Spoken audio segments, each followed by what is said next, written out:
होंगे, मेहनत कर रहे होंगे, मुस्कुरा रहे होंगे। बिल्कुल पढ़ते रहिए, मेहनत करते रहिए।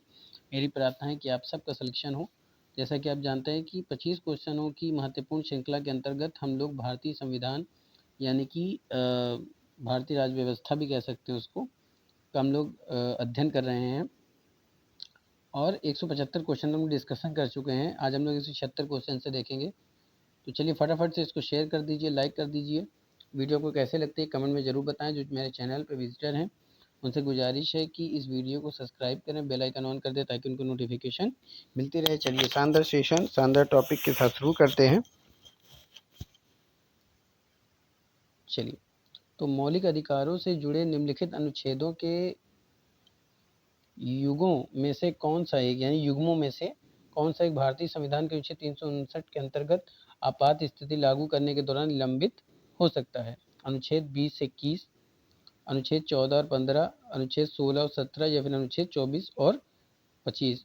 तो 44वें संविधान संशोधन अधिनियम 1978 के बाद जब आपात की स्थिति के दौरान क्या हुआ कि भारतीय संविधान अनुच्छेद 359 के तहत अनुच्छेद 20 और 21 को निलंबित नहीं किया जा सकता। तो अनुच्छेद 20 और 21 को निलंबित नहीं किया जा सकता। तो ये क्या हो जाएगा? आपका करेक्ट आंसर हो जाएगा। पर किसकी सलाह पर राज्य में राष्ट्रपति शासन लागू किया जाता है? मुख्यमंत्री, लेजिस्लेटिव असेंबली, गवर्नर या उच्च न्यायालय के मुख्य न्यायाधीश। तो किसी राज्य में अगर राष्ट्रपति शासन लागू करना है तो किसके आदेश से होगा? गवर्नर के। तो आपका सी क्या हो जाएगा? आपका करेक्ट आंसर हो जाएगा। भारतीय संविधान के किस अनुच्छेद के अंतर्गत किसी राज्य में राष्ट्रपति शासन लागू किया जा सकता है? अनुच्छेद 370, अनुच्छेद 368, 356 या फिर 352। तो राष्ट्रपति के संविधान के अनुच्छेद के अंतर्गत राज्य में अगर राष्ट्रपति शासन लागू करना है तो अनुच्छेद 356 के अंतर्गत होगा। राज्य में अगर राष्ट्रपति शासन लगाना है तो कसी क्या हो जाएगा? Correct answer. संसद द्वारा संकट काल की घोषणा का अनुमोदन कितनी अवधि के अंतराल में होना आवश्यक है? 14 दिन, 1 महीने, 3 महीने या 6 महीने। तो संसद द्वारा संकट काल की घोषणा का अगर अनुमोदन की अवधि यानी समय की हम बात करते हैं तो ये होना चाहिए आपका 1 महीने। तो आपका बी क्या हो जाएगा? करेक्ट आंसर हो जाएगा। आपातकाल की घोषणा को स्वीकृति के लिए संसद के समक्ष रखा जाना आवश्यक है? 1 माह के अंदर, 2 माह के अंदर, 6 माह के अंदर या 1 वर्ष के अंदर। तो आपातकाल की घोषणा की जो स्वीकृति है वो संसद के समक्ष रखा जाना आवश्यक माना जाता है आपके 1 माह के अंदर। तो 1 माह के अंदर कहाँ है? ए क्या हो जाएगा? आपका करेक्ट आंसर हो जाएगा। किसने कहा था कि राष्ट्रपति का आपातकालीन अधिकार संविधान के साथ धोखा है? के एम मुंशी ने, वी एन राव ने, के एम एन नाम्बियार ने या हृदय नाथ कुंजरू ने। तो राष्ट्रपति का आपातकालीन अधिकार संविधान के साथ एक धोखा है, ये हृदय नाथ कुंजरू ने कहा था। तो डी आपका क्या हो जाएगा? करेक्ट आंसर हो जाएगा। भारत में वित्त आपातकाल की घोषणा आज तक कितनी बार की गई है? 5 बार, 4 बार, 1 बार या कभी नहीं। तो अगर आपातकाल की घोषणा की बात करते हैं, हम वित्त आपातकाल की घोषणा की बात करें तो भारत में ये अभी तक लागू नहीं किया गया है। तो ये क्या हो जाएगा? आपका कभी नहीं, यानी डी आपका क्या हो जाएगा? Correct answer. और आपातकाल की जो घोषणा की जाती है दोस्तों वो की जाती है अनुच्छेद आपके 360 के तहत। अनुच्छेद 360 येगा आपका, ये तो डी आपका करेक्ट आंसर हो गया। और अनुच्छेद 360। चलिए, भारतीय संविधान के अंतर्गत कितने प्रकार की आपात की घोषणा की सोच है? 2, 3, 4 या 1। तो भारतीय संविधान के अंतर्गत यानी अनुच्छेद 352 के तहत एक पहला माना गया, दूसरा है अनुच्छेद 356 के तहत और तीसरा 360। तो यानी कि 3 सोचे। तो बी आपका क्या हो जाएगा? करेक्ट आंसर हो जाएगा। राष्ट्रीय आपातकाल में लोकसभा की अवधि बढ़ाई जा सकती है। दूसरा है जब तक आपातकाल रहे तब तक के लिए बढ़ाई जा सकती है। केवल 1 वर्ष के लिए बढ़ाई जा सकती है। आपातकाल की समाप्ति तक बढ़ाई जा सकती है, लेकिन एक समय केवल 1 वर्ष के लिए ही बढ़ाई जा सकती है। तो राष्ट्रीय आपातकाल में लोकसभा की जो अवधि है वो आपातकाल की समाप्ति तक बढ़ाई जा सकती है, लेकिन एक समय में केवल 1 वर्ष के लिए बढ़ाई जा सकती है। तो डी आपका क्या हो जाएगा? करेक्ट आंसर हो जाएगा। आपातकाल में किसी राज्य विधानसभा की अवधि बढ़ाई जा सकती है। किसके द्वारा? राष्ट्रपति के द्वारा, संसद द्वारा, राज्य विधानमंडल द्वारा या राज्य के राज्यपाल द्वारा। तो आपातकाल में किसी राज्य विधानसभा की जो अवधि वो बढ़ाई जा सकती है वो सर्वोच्च न्यायालय के न्यायाधीशों माफ़ कीजिएगा किसके द्वारा बढ़ाई जा सकती है? तो ये बढ़ाई जा सकती है आपके संसद के द्वारा। तो बी आपका क्या हो जाएगा? करेक्ट आंसर हो जाएगा। आपातकाल में किसी राज्य विधानसभा की अवधि किस अनुच्छेद के अंतर्गत बढ़ाई जा सकती है? संविधान के अनुच्छेद 172 के 1, संविधान के अनुच्छेद 178, संविधान के अनुच्छेद 177, संविधान के अनुच्छेद 175। तो अगर विधानसभा की अवधि की हम बात करते हैं तो किस में आता है? 172 में आता है। तो कितनी बढ़ाई जा सकती है? 72 का काम यानी 1 में। तो ए आपका क्या हो जाएगा? करेक्ट आंसर हो जाएगा। कमेंट करके बताइएगा कि संविधान का अनुच्छेद 178 किससे संबंधित है? भारतीय संविधान भारत के राष्ट्रपति को अधिकार नहीं देता है प्रधानमंत्री की नियुक्ति का, राज्यों के मुख्यमंत्री की नियुक्ति का, रक्षा बलों का सर्वोच्च कमांडर होने का, देश के किसी भाग में आपातकालीन स्थिति लागू करने का। तो जो नहीं देता है वह है आपके रक्षा बलों के, बात समझ में आ रही है? प्राप्त नहीं है वो आपके क्या है बताइए? तो ये हो जाएगा राज्य के मुख्यमंत्री की जो नियुक्ति का अधिकार क्या है? नहीं देता है। राज्य के मुख्यमंत्री के अधिकार की नियुक्ति नहीं देता है। तो बी आपका क्या हो जाएगा? करेक्ट आंसर हो जाएगा। यहाँ पे आपका सिर्फ बलों होगा। चलिए आगे देखते हैं। भारत के राष्ट्रपति को यह अधिकार नहीं दिया गया है क्षमादान करने का, सर्वोच्च न्यायालय के न्यायाधीश को हटाने का, आपातकाल की घोषणा करने का, अध्यादेश जारी करने का। अगर हम इनके अधिकार की बात करें तो क्षमा देने का अधिकार भी है इसे, बात समझ में आ रही है? आपातकाल की घोषणा करने का भी अधिकार है, अध्यादेश जारी करने का भी अधिकार है, लेकिन सर्वोच्च न्यायालय के न्यायाधीश को हटाने का अधिकार राष्ट्रपति के पास नहीं है। तो आपका आंसर हो जाएगा बी। क्या हो जाएगा? करेक्ट आंसर हो जाएगा। निम्न में से कौन सा संवैधानिक विशेष अधिकार राष्ट्रपति का नहीं है? साधारण बिल को पुनर्विचार के लिए लौटाना, वित्त बिल को पुनर्विचार के लिए लौटाना, लोकसभा को भंग करना या प्रधानमंत्री की नियुक्ति करना। तो जो प्रधानमंत्री के विशेष अधिकार राष्ट्रपति के विशेष अधिकार में नहीं आते हैं वे आपके हैं वित्त बिल को पुनर्विचार के लिए लौटाना। तो बी आपका क्या हो जाएगा? करेक्ट आंसर हो जाएगा। राष्ट्रपति का अभिभाषण कौन तैयार करता है? इसको ठीक कर लीजिएगा। ये आपका अभिभाषण है, ये आपका अभिभाषण।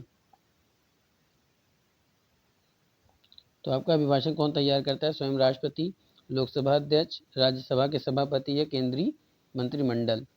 तो जो अभिभाषण तैयार किया जाता है वह तैयार किया जाता है केंद्रीय मंत्रिमंडल के द्वारा। तो आपका डी क्या हो जाएगा? आपका करेक्ट आंसर हो जाएगा। आइए निम्न कथनों पर विचार करते हैं कि भारत का जो राष्ट्रपति होता है वो ब्रिटिश राज्य से अलग है। कारण है भारत के राष्ट्रपति का पद अमेरिका के राष्ट्रपति से मिलता है।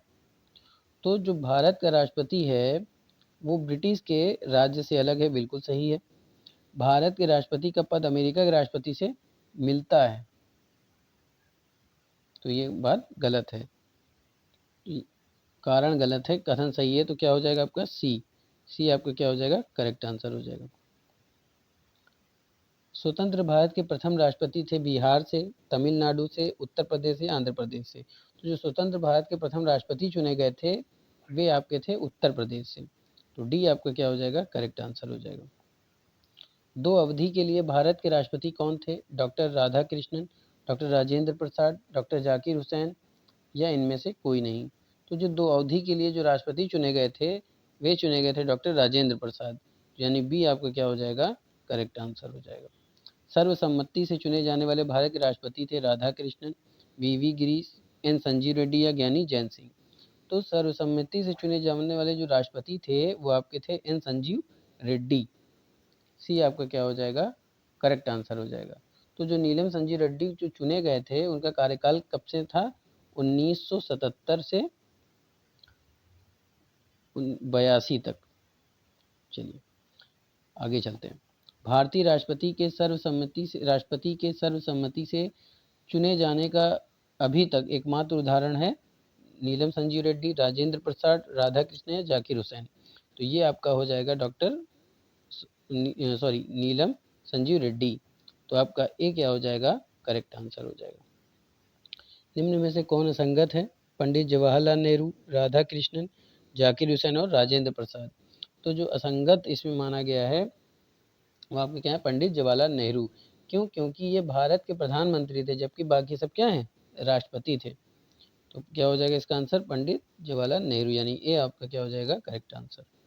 भारत के निम्न मुख्य न्यायाधीशों में से किस एक ने राष्ट्रपति के रूप में कार्य किया है? एम जी महाजन, हिदायतुल्लाह, पी.एन. भगवती और मुखर्जी। तो जो हिदायतुल्लाह थे, जस्टिस एम हिदायतुल्लाह, वे न्यायाधीश भी थे और उन्होंने क्या किया था कि राष्ट्रपति के रूप में कार्य भी किया था। तो बी आपका क्या हो जाएगा, करेक्ट आंसर। कौन सा कथन सही नहीं है? राष्ट्रपति पद के लिए प्रत्याशी की आयु कम से कम 35 वर्ष होनी चाहिए, बिल्कुल सही है। उपराष्ट्रपति राज्यसभा का सभापति होता है, ये भी बात सही है। उपराष्ट्रपति का चुनाव भारत के राष्ट्रपति करता है, ये गलत है। भारत के प्रथम राष्ट्रपति को डॉक्टर राजेंद्र प्रसाद। तो आपका सी क्या हो जाएगा, करेक्ट आंसर हो जाएगा। एक विधायक जो संसद में प्रस्तुत विधेयक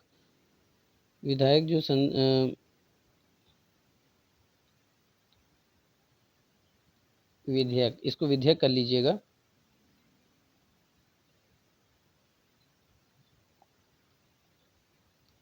एक विधेयक जो संसद में प्रस्तुत किया जाता है, कौन सी क्रिया के बाद अधिनियम बन जाता है? संसद के दोनों सदनों के द्वारा पारित किया हो, राष्ट्रपति अपनी सहमति दे दे या प्रधानमंत्री इस पर हस्ताक्षर कर दे, जब सर्वोच्च न्यायालय इस केंद्रीय संसद के अधिकार क्षेत्र में होना घोषित करता है। तो जब तक राष्ट्रपति की सिग्नेचर मतलब सहमति नहीं होती, तब तक वो क्या होता है, आपका विधेयक जो होता है वो अधिनियम नहीं बनता। तो आपका बी क्या हो जाएगा, करेक्ट आंसर हो जाएगा। निम्नलिखित में से किस भौगोलिक क्षेत्र को अनुसूचित घोषित करने का संवैधानिक अधिकार किसको दिया गया है? कोई भौगोलिक क्षेत्र है, अगर उसको अनुसूचित घोषित करना है तो अधिकार किसको दिया गया? राज्यपाल को, मुख्यमंत्री को, प्रधानमंत्री को, राष्ट्रपति को। तो जो अधिकार दिया गया है वो दिया गया है आपके राष्ट्रपति को। किसको दिया गया है? राष्ट्रपति को। किसको दिया गया? आपके राष्ट्रपति को दिया गया है। बात समझ में आ रही है? तो आपकी ये क्या हो जाएगा, आपके राष्ट्रपति हो जाए, सॉरी माफ़ कीजिएगा। तो आपका क्या हो जाएगा, आपके राष्ट्रपति को। चलिए आगे चलते हैं। भारत के उपराष्ट्रपति निर्वाचित होते हैं,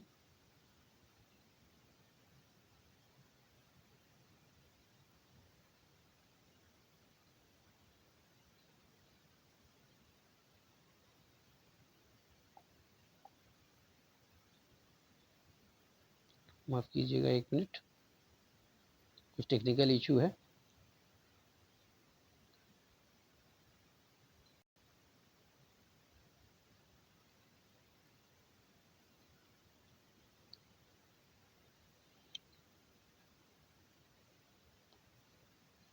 चेक कर रहा हूँ मैं, 1 मिनट।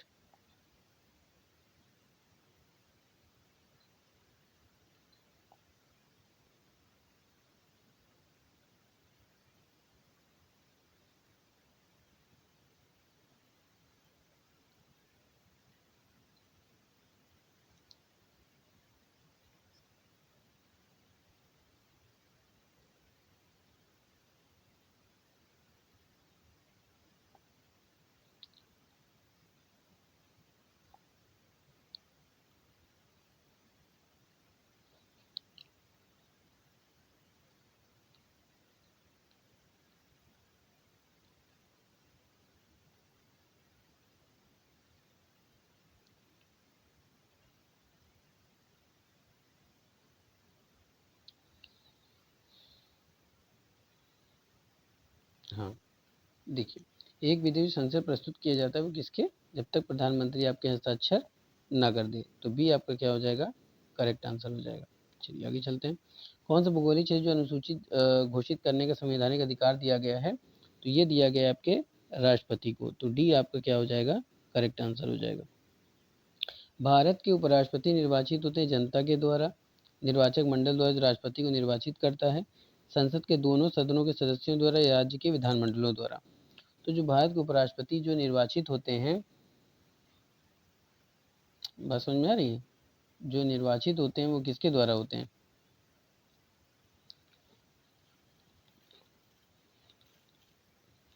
वो आपके होते हैं, बताइए, कमेंट करके बताइए किसके द्वारा होते हैं? मंत्रिमंडल द्वारा, कि ये जनता द्वारा या निर्वाचक मंडल द्वारा राष्ट्रपति को निर्वाचित करने के संसद के दोनों सदनों के सदस्यों द्वारा? तो ये होते हैं संसद के दोनों सदनों के सदस्यों के द्वारा। तो सी आपका क्या हो जाएगा? करेक्ट आंसर हो जाएगा। भारत के राष्ट्रपति का चुनाव किस तरह का होता है? राष्ट्रीय स्तर के सीधे चुनाव से, राष्ट्रपति द्वारा मनोनयन से, लोकसभा के सांसद और विधानसभा के विधायकों से सीधे चुनाव द्वारा, लोकसभा और राज्यसभा के सांसदों द्वारा सीधे चुनाव से। तो ये जो भारत के राष्ट्रपति को चुनाव किया जाता है, वे लोकसभा और राज्यसभा के सांसदों द्वारा सीधे चुनाव से किया जाता है। तो इसलिए डी आपका क्या हो जाएगा? करेक्ट आंसर हो जाएगा। तो ये था आपका सुंदर सेशन। उम्मीद करता हूँ कि आपको पसंद आया होगा। फटाफट से कमेंट करके ज़रूर बताएं कि वीडियो कैसे लगती है। जितनी आप मेहनत करेंगे उतनी आपको सफलता ज़रूर मिलेगी। मेहनत करते रहिए। तब तक के लिए थैंक यू।